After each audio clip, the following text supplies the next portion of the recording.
¿Te interesa conocer más sobre personas profesionistas, artesanas, artistas, personas diversas? Entonces, este espacio es para ti. Estás viendo Pregúntale a...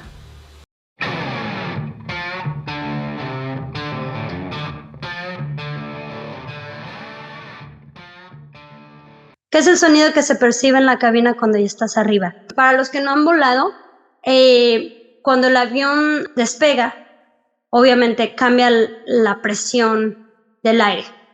Tenemos un límite de qué tan alto vas. Entonces, si escuchan como un... es el aire que va pasando del avión. O sea, porque realmente estás en un tubo. O sea, el avión es un tubo que va sobre el aire a 10,000 kilómetros por hora. O sea, es impresionantemente rápido. Entonces, el sonido que hay cuando despegas, o una de dos, o son las turbinas, o es el aire en el que va. Entonces, yo creo que es el impacto del aire cuando estás volando. Y por eso se te tapan los oídos, porque es la presión de la cabina.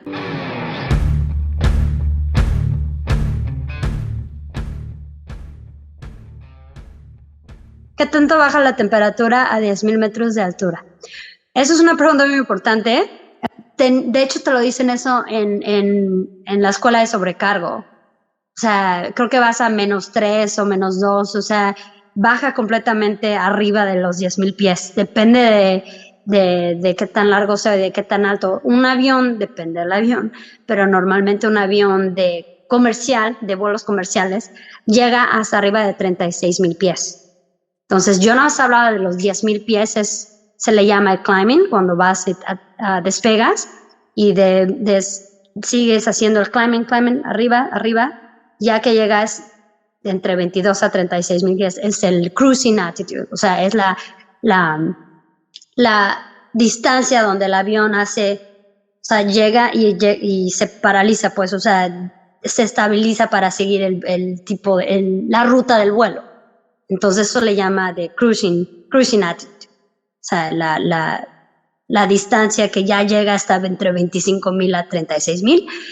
Ahorita no me acuerdo exactamente cómo, pero sí baja la temperatura. De hecho, por eso se hacen las inspecciones de emergencia, que las puertas estén bien cerradas. No sé si han escuchado cuando dicen security cross check, porque tienen que checar todo. Como sobrecargo eres la responsable de que las puertas estén cerradas, porque si no cerraste bien la puerta, de hecho ahora ya hay sensores, pero si no cerraste bien la puerta puede entrar el aire, y hay veces que arriba de 10,000 pies escuchas un que es el poco de aire que entra por ese hoyito que está en la puerta, y a veces te da miedo porque a lo mejor se puede abrir la puerta, pero por la presión del aire las puertas no se abren nada más porque sí.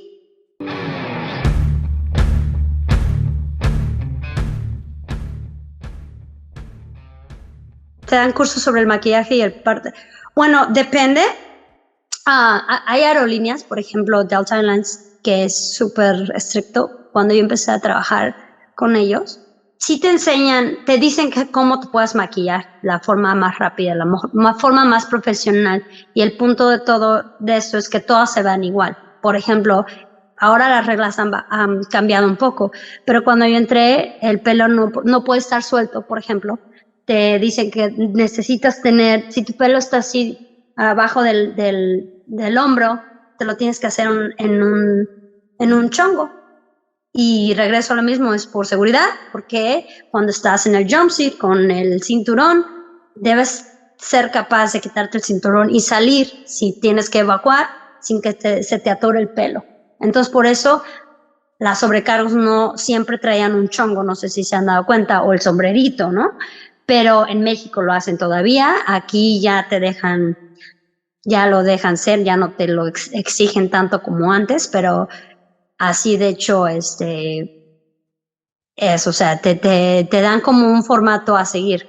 O sea, prácticamente como si fueras un soldadito. Te dicen, si tienes pelo largo, pues tienes esta y esta opción para peinarte.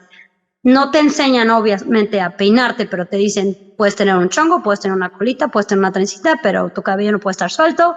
Maquillaje puede ser profesional, píntalo así, no aceptan ciertos colores, por ejemplo, o ciertos colores de pelo. Todo lleva un límite. O sea, si quieres ser tienes que verte profesional, o sea, no puedes llegar con el cabello morado y los labios negros, ¿no? O las uñas negras y el pelo medio rojo, o sea, todo depende de la aerolínea, pero eso es un estándar de todas las aerolíneas, debes parecerte profesional y por eso la mayoría, de hecho, tengo una de mis sobrinas de sobrecargo para una aerolínea mexicana y no, todas son igualitas, o sea, de cómo ahí en México el chongo, el gorrito, el uniforme, la mascada debe ser de un lado y lo que sí te enseñan es a doblar las mascadas, te enseñan a hacer un moño o te enseñan la otra que es como una corbata y prácticamente en la escuela de sobrecargo te enseñan a todo, te enseñan a empacar, te enseñan a decir, bueno, por ejemplo, tenía una instructora que decía, siempre debes llevar un vestido negro. Siempre llévate un vestido negro porque nunca sabes dónde puedes ir a un bar y tomarte a un restaurante aquí muy elegante, muy fancy, siempre debes tener un vestido negro y muy graciosamente siempre yo cargaba con un vestido negro cada que me iba porque sí, o sea, por algo te lo dicen, ¿no?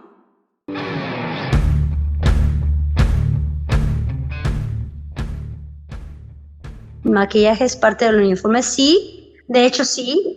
Por ejemplo, hay muchachitas que son muy bonitas sin maquillaje, pero es requerimiento tener maquillaje. Por lo menos las pestañas y un poquito de brillo, no necesariamente el bilé, pero, por ejemplo, es una compañera que era muy bonita y no se maquillaba y siempre se metía en problemas porque le decían, es que debes tener algún tipo de color, un tipo de maquillaje, y decía, pues es que no lo necesito. Entonces, por lo menos las pestañas o un poquito de brillito debes llevar. Porque prácticamente eres servicio al cliente.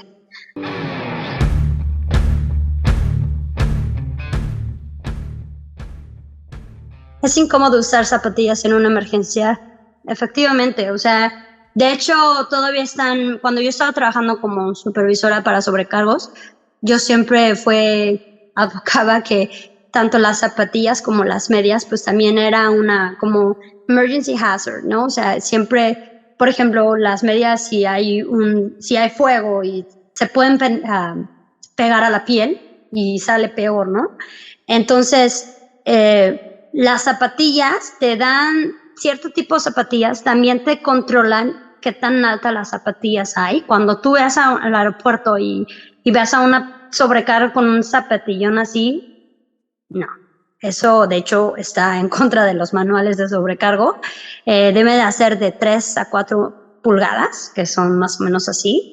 Debe ser normalmente la aerolínea te pide un zapato plano y sin moñitos, sin brochito, nada. Plano de 3 a 4 pulgadas y obviamente no pueden ser ni tan altos ni como muy fashion. O sea, todos, si te das cuenta en el aeropuerto, en este caso, por ejemplo, si vives en México, todas, de hecho, en México les dan los zapatos. O sea, te lo quitan de tu cheque, ¿no? Cada mes, pero todos los zapatos son iguales, no tienen opción. O sea, los zapatos aquí en Estados Unidos, en las aerolíneas que he trabajado, te dan lo mismo que en el cabello, te dan el estándar, te dicen, puedes usar de este y ese es el estilo de zapatos o con tacón que necesitas, no necesariamente zapatillas, como te comentaba antes, zapatillas arriba de 3 pulgadas, o sea, son out of compliance, o sea, estás fuera del manual de uniforme y por lo tanto no estás haciendo lo correcto como sobrecargo y depende de la aerolínea, o sea, como decía, o sea, no puedes llevar el pelo o las zapatillas. Si un supervisor, que de hecho yo me encargaba de eso, yo me encargaba de que las sobrecargos estuvieran impecables y que fueran muñequitas, y si uno llegaba con un zapatillón así de alto, no podía yo dejarla trabajar. ¿Por qué? Porque como decíamos, todo es cuestión de verse bien, servicio al cliente, customer service, pero al mismo tiempo el goal de eso es, eres asistente de vuelo, por eso cambiaron la palabra como asistente de vuelo, porque estás ahí para asistir en caso de una emergencia. Digo, te dan las bebidas, pero el trabajo no nada más es el glamour de verse bien, o sea, debes aprender a hacer su cara y por eso los zapatos hay un estándar al igual que el uniforme.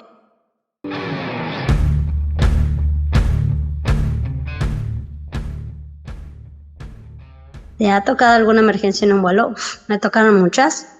Una vez tuvimos una turbulencia bastante fuerte que las máscaras con oxígeno se cayeron todos y tuvimos que bajar de 23,000 pies a 18,000, o sea, en un segundo, o sea, y sí da miedo. Pero muy chistosamente, te digo, vas preparándote, te preparan para ese tipo de cosas. Es como cuando la gente me dice, yo quiero ser supercargo, te preparan, porque si en el entrenamiento no estás dispuesto a hacer lo que ellos te piden, ahora cuando eres sobrecargo tiene sentido, ¿no? Entonces, una vez me tocó un señor teniendo un paro cardíaco en el avión, que de hecho también te entrenan. Cuando vas a la escuela de sobrecargo, te entrenan primeros auxilios y tú tienes, como decía yo, las herramientas de emergencia en el avión. Hay una botella específicamente para darle oxígeno. Tenemos como un de primeros auxilios donde tienes, por ejemplo, una vez una señora se subió y estaba viejita, pero su piel estaba muy delgadita, entonces se quiso levantar y la persona que le estaba ayudando le jaló el brazo y salió toda la sangre y había sangre por todas partes. Y pues tuvimos que ir a agarrar el equipo de primeros auxilios y ponerle una venda y obviamente, como repito, como eres sobrecargo estás expuesto, entonces siempre como sobrecargo yo siempre cargaba, por ejemplo, si tienes una emergencia, siempre debes estar preparado emocionalmente y preparado también físicamente. Yo no salía en mi bolsa de sobrecargos, siempre salía con mis guantes de látex o mis guantes de plástico, o sea, de unos guantes que quirúrgicos, por así decirlo.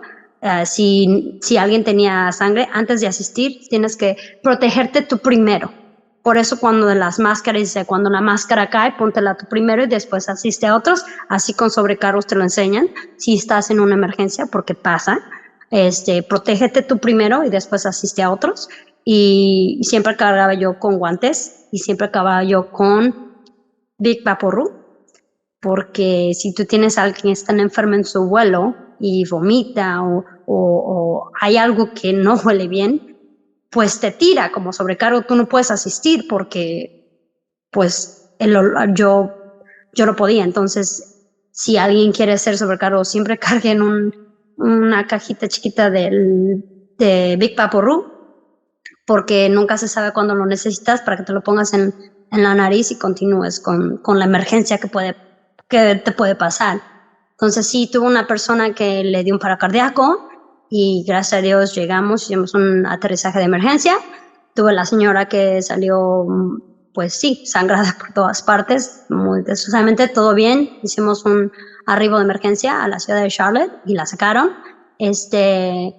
Otra emergencia podría ser las máscaras de oxígeno que se cayeron por la gravedad de la turbulencia en la que tuvimos. De hecho, fueron varias, o sea, sí, tuve otra emergencia, un aterrizaje de emergencia, pero no fue de primeros auxilios, fue un pasajero que trató de entrar al cockpit, donde estaban los pilotos, y pues yo me le puse enfrente para que no pasara, y bueno, a la mera hora aterrizamos de emergencia a Columbia, South Carolina, y cuando aterrizamos ahí estaba la policía y todo. Entonces el señor estaba, no sé si era drogado o estaba tomado, pero sí es una de las cosas más, y pues me destrozó el uniforme porque me quería quitar. Entonces sí pasan las emergencias, no es seguido, o sea, te estoy hablando de esas 4 instancias en 9 años, o sea, no es seguido, pero sí pasa.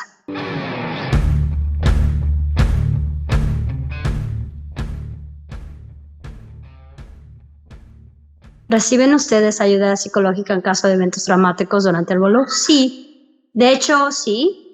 Cuando yo tuve la situación con el señor que me rompió el uniforme, quería entrar al cockpit y yo no entendía si la persona estaba intoxicada. No, yo tenía miedo de que pues, llegara, entonces mi otro sobrecargo estaba atrás llamando al capitán y yo estaba parada. Entonces ese día me dio mucho miedo porque me agarró llevábamos un chaleco del uniforme y me empezó a sangolotear tan feo que mi chaleco se rompió, o sea, de los de aquí se descosió todo muy feo y me pegó de lado, como el compartimento del avión estaba aquí, pues pegó mi cabeza, ¿no?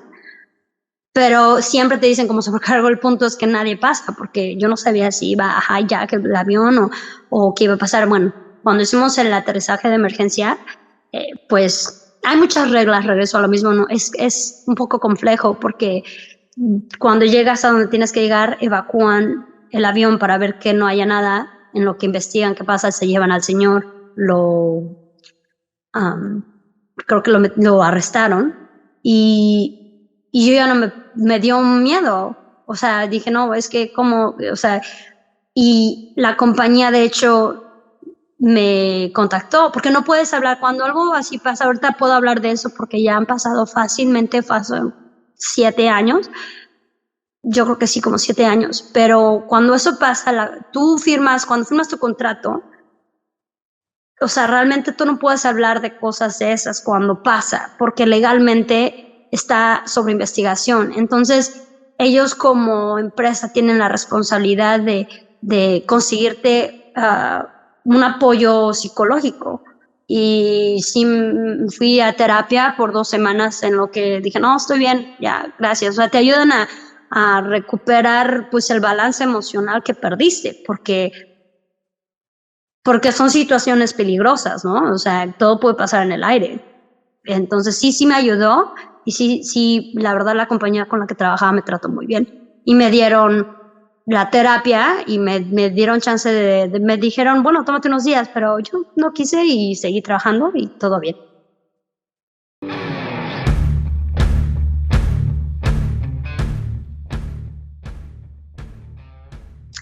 ¿Cómo te preparan para atender clientes conflictivos?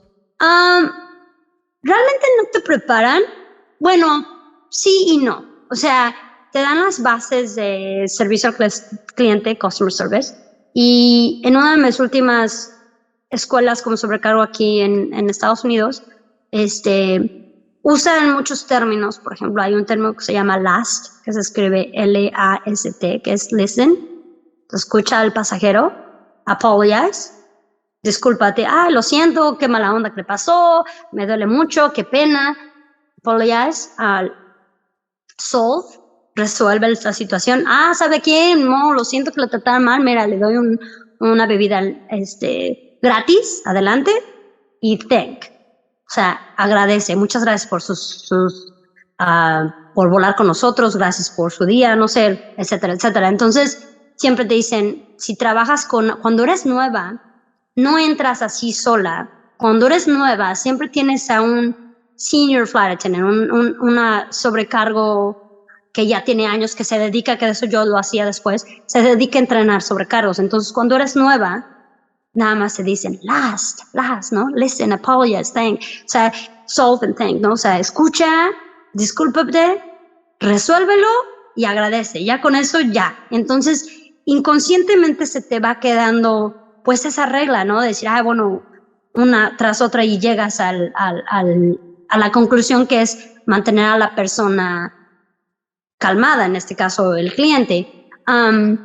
Mientras más haces el trabajo, más trabajas sola, por ejemplo, o sea, y por ejemplo, cuando yo trabajaba con otras sobrecargos, siempre hacíamos el policía malo, el policía bueno, o sea, yo era la mala, pero llegaba mi compañero y decía, ay, señor, lo siento, y entonces eso ayudaba mucho, entonces, porque lo único que puedes confiar en ese momento con un pasajero conflictivo es de tus compañeros de cabina, tu tripulación.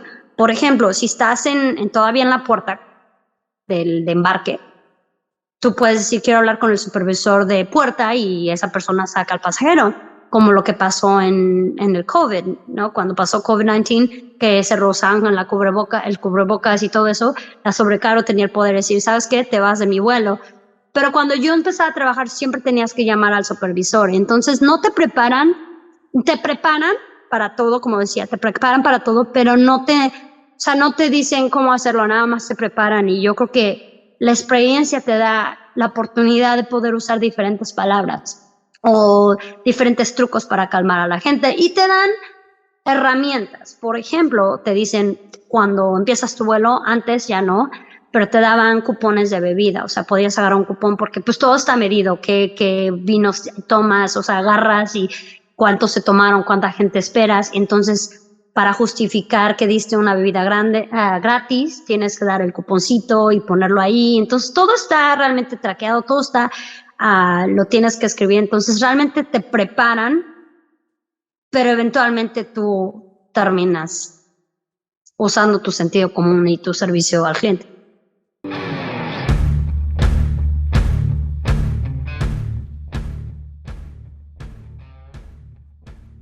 ¿Te ha pasado algo paranormal? Podría ser algo paranormal en el trabajo, por ejemplo, en este caso como sobrecargo, en los hoteles, definitivamente en los hoteles, porque siempre te quedas en un hotel y es un hotel diferente cada noche. Hay historias, por ejemplo, donde es una regla que de hecho cambió en los 90s, porque fue en Nueva York creo que empezó. Las sobrecargos nunca en Estados Unidos, porque nunca, de hecho nunca me quedé en México así, o sea, en Monterrey nos quedamos en un hotel muy bonito, pero siempre nos daban el segundo piso, pero no sabía si era esa regla. La regla en Estados Unidos, ninguna sobrecargo o asistente de vuelo o piloto se pueden quedar en un hotel en el primer piso. Siempre se tienen que quedar en el segundo para arriba. Dicen que porque en tiempo de los 90s o principios de los 90s, alguien se metía a los hoteles y mataba a las sobrecargos. Y entonces por eso como regla de seguridad ya no dejan a los sobrecargos quedarse en el primer nivel, todos de segundo para arriba. Y lo paranormal serían los hoteles, o sea, nos quedábamos en uno que se llama en Moline, Illinois, y no, ese hotel era horrible, o sea, estaba embrujado, o sea, había como unas pinturas y se movía, o sea, era feo, o sea, veías gente en el pasillo y era horrible, o sea, y muchos, cuando eras nueva, pues no te toca escoger a dónde vas. Entonces, cuando yo era nueva, me tocaba cada rato porque nada quería ir a ese hotel. Hasta que teníamos como el sindicato de sobrecargos y dijeron, por favor, no puedes estar haciendo eso a los sobrecargos, o sea, no descansan y todo el mundo se queja y entonces nos quitaron ese hotel. Entonces, paranormal podría ser los hoteles. Hay unos que sí tienen, por ejemplo, es en Moline, Illinois, no me acuerdo ahorita del nombre del hotel, pero un hotel como viejo y olía feo y espantaban y había como, o sea, aparecían manchas en la pared y una vez me tocó ver algo en el pasillo para ir a las escaleras, no, pero al parecer todo el mundo lo veía y yo, gracias a que el sindicato votaron con quitar ese hotel porque para que pagaran un hotel mejor, ya no nos quedamos ahí.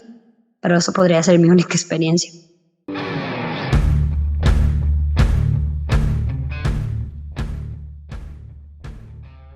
¿Qué es lo que más te gustaba de ser sobrecargo? Pues todo. La verdad es que es una profesión. Yo decía profesión porque mi vida era volar, iba y venía.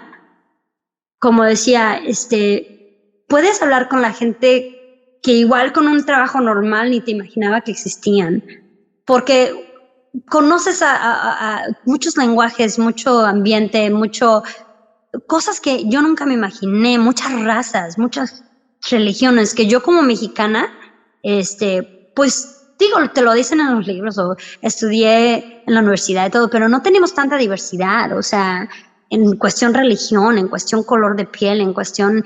Entonces para mí me encantaba, y es buen dinero, o sea, ganas bien. Después regreso a lo mismo después del primer año, o sea, los 6 meses de saber qué es lo que tienes que hacer, dónde tienes que ir, qué tienes que hacer en cuestión desde el principio hasta el final, hasta que llegas a tu casa. Ya una vez que te sabes la rutina, ya una vez que sabes leer los horarios, porque hasta leer los horarios es diferente, porque tienes que leerlos en tiempo militar, o sea, no es tiempo a las 3 p.m., no, es las 15 horas, las 18 horas son las 6 de la tarde, entonces tiempo militar, pues. Y entonces una vez que ya tienes eso en la mente, que ya lo haces sin pensar, el primer año es lo duro y después empiezas a hacer un buen dinero, o sea, te pagan mejor, te dan los viáticos, puedes escoger tus viajes, y por lo mismo, pues, planear.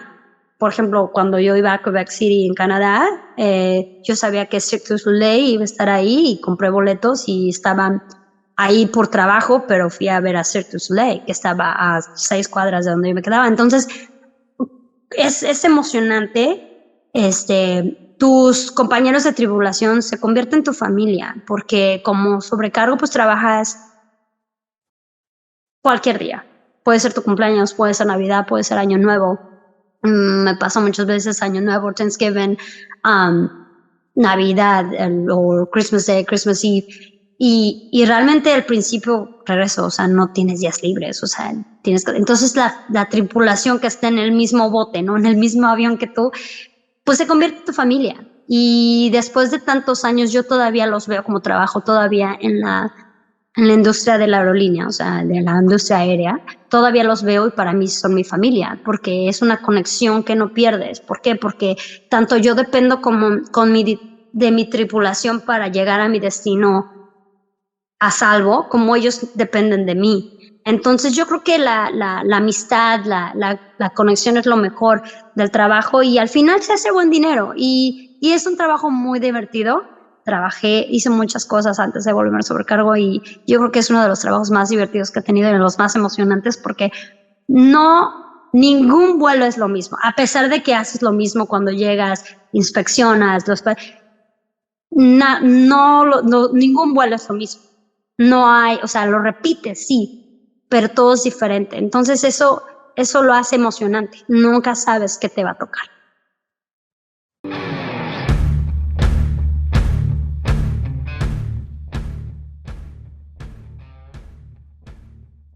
¿Qué es lo que menos te gusta de ser sobrecargo? Como decía antes, lo que menos me gustaba eran ciertos olores, ciertas acciones de la gente. Por ejemplo, un muchacho que se metía a fumar en el lavatory, en el baño, o sea, como, ¿por qué, no? O sea, vas a incendiar el avión, ¿no? O sea, ¿qué estás haciendo? O, como decía una vez, por ejemplo, un pasajero no se veía bien, pero no creo que estaba enfermo, yo creo que estaba, o sea, después de estar tomando toda la noche, yo creo que se fue a su vuelo porque íbamos, de hecho, a 2 horas, íbamos a Nueva York y se enfermó y empezó a vomitar por enfrente, por atrás, por todo, así, a todo el mundo vomitó y eso es lo que no es muy divertido, porque como tú estás a cargo en lo que llegas, en lo que el avión llega al piso o al destino, pues tú estás a cargo, entonces tú le encargas de darle a la bolsita, de limpiarle en esa situación en particular, este señor le vomitó a un señor que estaba calvo y tenía cosas en la cabeza y entonces me tocó limpiarle al otro pasajero y disculparme y hacerlo mejor para que pues no se enojara, ¿no? O sea, decir, perdón, pero es que este señor se vomitó y entonces es lo malo del trabajo, es que estás expuesto, como decía antes, estás expuesto a ese tipo de situaciones, pero no pasa seguido. Nada más tienes que estar preparado, no pasa seguido.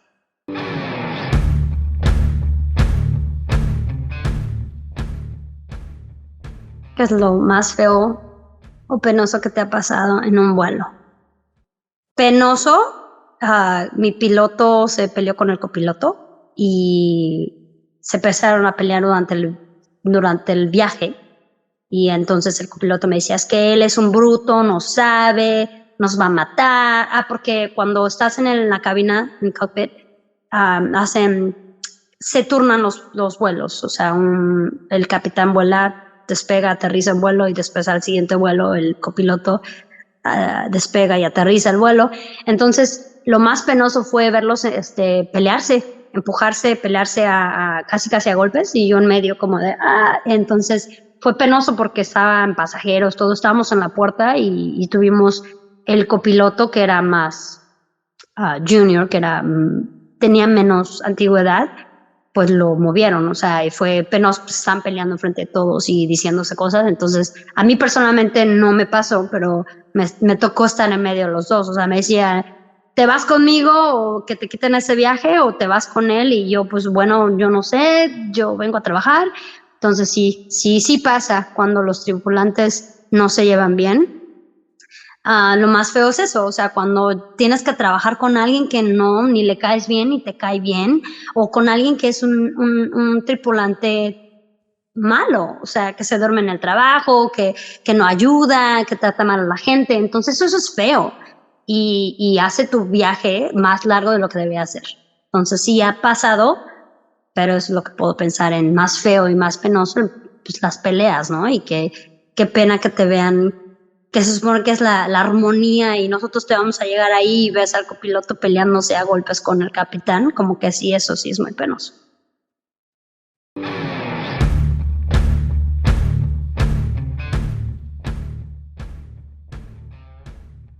¿Qué es lo más divertido o bonito que te haya pasado en algún vuelo?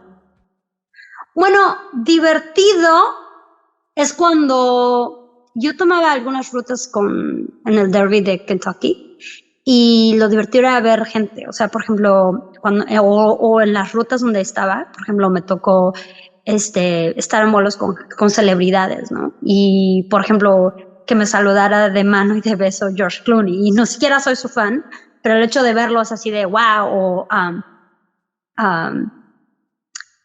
Alex Baldwin, por ejemplo, tenerlo en mi vuelo, o sea, eso es lo divertido, o sea, de ver a gente en la vida real que están en tu vuelo es divertido, o sea, no te lo esperas. Y pues sí, yo creo que eso es lo más divertido y que te encuentras a varias cosas, o sea, por ejemplo, no tanto celebridades, pero también, por ejemplo, ya no lo hacen tanto, pero los service dogs, los perros que están en servicio o que van como mascotas a bordo y todo, también es divertido porque pues hay pasajeros que te dejan jugar con el perrito entre el vuelo o por ejemplo bebés, ¿no? O sea, como que es divertido, o sea, todo es temporal y es un trabajo divertido, como decía, nunca sabes lo que te va a tocar.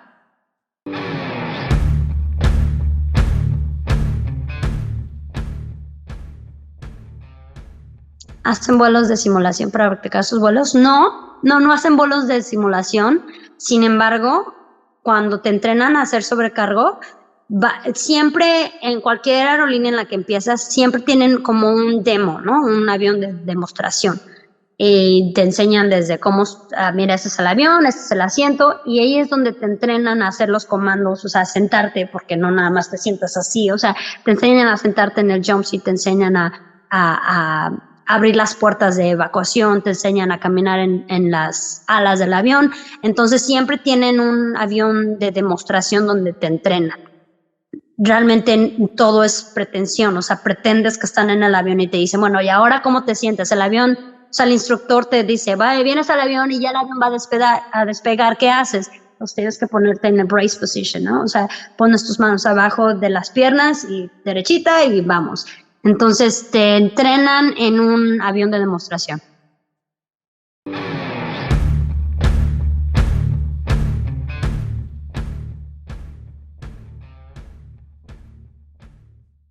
¿Qué habilidades sería recomendable tener para hacer sobrecargo? Habilidades, como decía antes, pues realmente eres servicio al cliente. O sea, si te gusta la gente, adelante. Si eres socialmente abierta a platicar con cualquier persona, es para ti.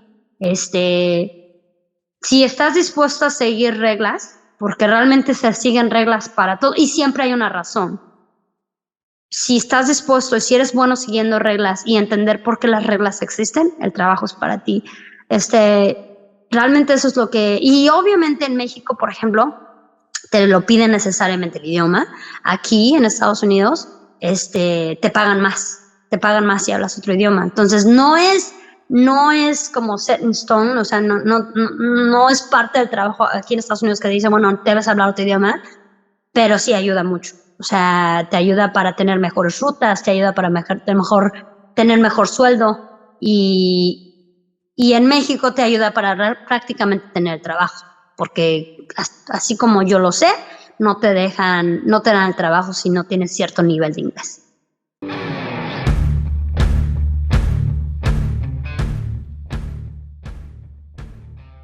La sonrisa es indispensable, sí.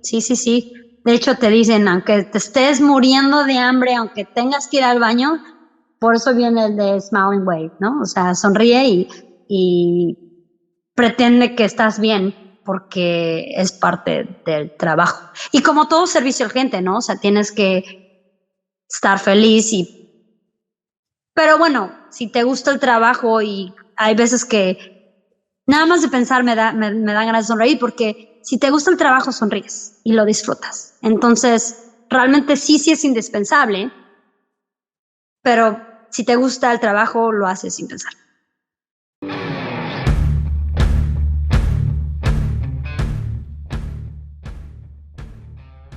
¿Es caro estudiar para sobrecargo? No, no lo es. De hecho, si no lo quieres estudiar, o sea, yo lo hice porque quería hacerlo. Yo quería prepararme porque cuando yo cuando yo me mudé a los Estados Unidos, pues era 16 años atrás. Entonces yo no sabía si sí podía hacerlo. Entonces yo me preparé y yo pagué $150 por una sesión de 2 meses que te enseñan códigos de aeropuerto, te enseñan la hora militar, etcétera, etcétera, pero no es necesario, o sea, no tienes que ir a la escuela. Sin embargo, en México te piden la carrera de turismo y algún tipo de título.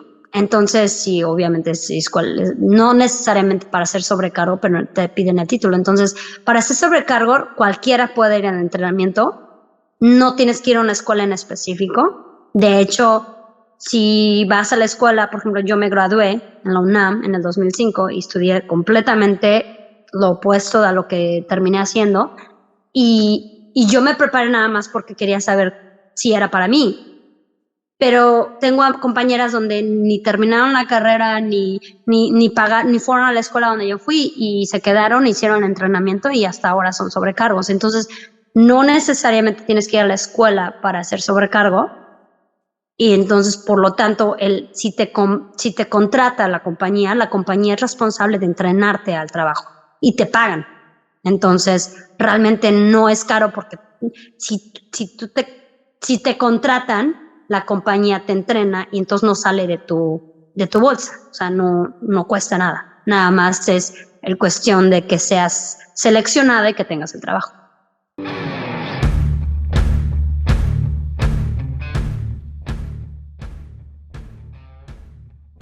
¿A los cuántos años se jubilan? Todo depende. Por ejemplo, depende de la aerolínea, depende de la persona. Yo conozco varios sobrecargos que aquellos tiempos de antes del 2000, para ser sobrecargo tenías que ser soltera, sin hijos y sin gato ni perro, ¿no? Entonces esos sobrecargos ya han estado 40 años. O sea, tengo una compañera que ha hecho el trabajo por 33 años y hace el mismo route y hace lo mismo y ella empezó desde los 18. Entonces ella dice, no me voy a jubilar. Entonces realmente no te hacen que te jubiles, depende de cuánto tiempo. O sea, hace poco en Delta Airlines, creo que fue hace 3 años, la sobrecargo más vieja o sea, se salió porque ya estaba como para país, estaba creo que en sus 80 años. Entonces, y todo depende. Por ejemplo, hay aerolíneas donde te dicen, bueno, sí te dan pensión, pero tiene que ser, por ejemplo, tu edad más 10 años de vuelo y tienen que combinar 60. O tu edad más ciertos años de vuelo tiene que ser arriba de 60 o 70 para que califiques para una pensión. Pero eso depende de la aerolínea en la que tú trabajes. Entonces no hay límite de edad.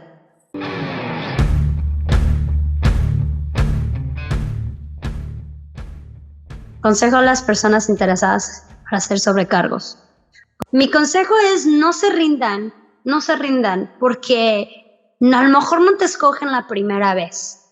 Y a mí me pasó de que cada que me rechazaban, pues un poquito de mi autoestima bajaba, ¿no? Mi consejo, si yo podía llegar a esos 20 años atrás, cuando yo empecé, no se rindan. Aprende de eso, o sea, prepárate. Si tu pronunciación en inglés no está buena, pues prepárate. Si quieres aprender otro idioma, adelante. Si quieres hacer ejercicio de adelgazar para que te hagas mejor en el uniforme, hazlo. No importa que no te seleccionen, porque es un proceso muy largo cuando aplicas para hacer el trabajo, vas por ronda y ronda y ronda. Entonces, mi consejo es no se decepcionen tan rápido.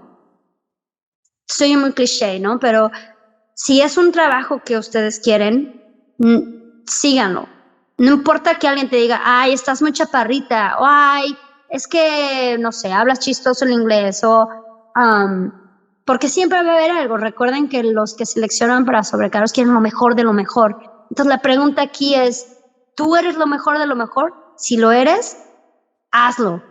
Si te rechazan, es de ellos, it's on them. No, tú hiciste lo que pudiste y a prepararse. Si eres joven, por ejemplo, tienes un par de años, prepárate tanto como tú puedas y tan pronto como puedas, porque sí puedes llegar.